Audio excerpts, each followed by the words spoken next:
Ukraine గత కొంతకాలంగా మేము నాటోలో చేరుతాం, నాటోలో మమ్మల్ని చేర్చుకోండి అని డిమాండ్ చేస్తుంది. అయితే ఇప్పుడు ఈ నాటోలో గనక చేరితే ఇక యుద్ధం ఆగే ప్రసక్తే లేదు, యుద్ధం కొనసాగుతుంది అంటూ రష్యా అధ్యక్షుడు కూడా చాలా సార్లు హెచ్చరించడం జరిగింది. దానివల్ల ఇప్పుడు ఐరోపా దేశాలన్నీ కూడా ఇప్పుడు ఉక్రెయిన్ మీద చిన్న ఒత్తిడి తీసుకొచ్చాయి, ఈ నాటోలో చేరుతామన్న విషయంని వెనక్కి పెట్టండి అని.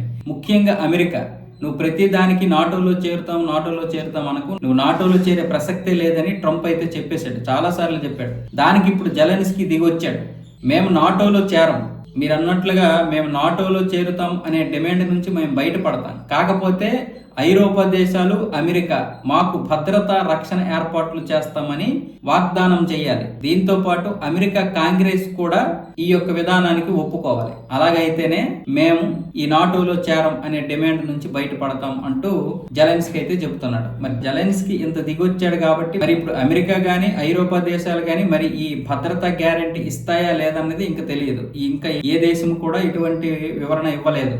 ఇప్పుడు ప్రస్తుతానికైతే జెలెన్స్కీ అన్ని ఐరోపా దేశాలని చుట్టుముడుతున్నాడు. ఇప్పుడు జర్మనీలో ఆయన అయితే ఉన్నాడు. జర్మనీలో అమెరికా రాయబారి విట్కాఫ్ తో పాటు జర్మనీ అధ్యక్షుడు మెర్జ్తో కూడా ఈ రోజు అయితే భేటీ కానున్నారు. ఈ భేటీలో ఇటు నాటో విషయం గురించి, అలాగే ఆ భూభాగాల గురించి, ఆ భూభాగాలు అనేది ఇచ్చేస్తే ఇంకా మా దేశం ఎందుకండి అన్న విధంగా మాట్లాడడానికి అయితే ఆయన వెళ్తున్నాడు. ఆయన ఆల్రెడీ ఇప్పుడు అక్కడికి వెళ్ళాడు, జర్మనీలో ఉన్నాడు. ఇప్పుడు మొత్తానికి చాలా దేశాలు చుట్టుముడుతున్నాడు, అన్ని దేశాల అధినేతలతో కూడా మాట్లాడుతున్నాడు.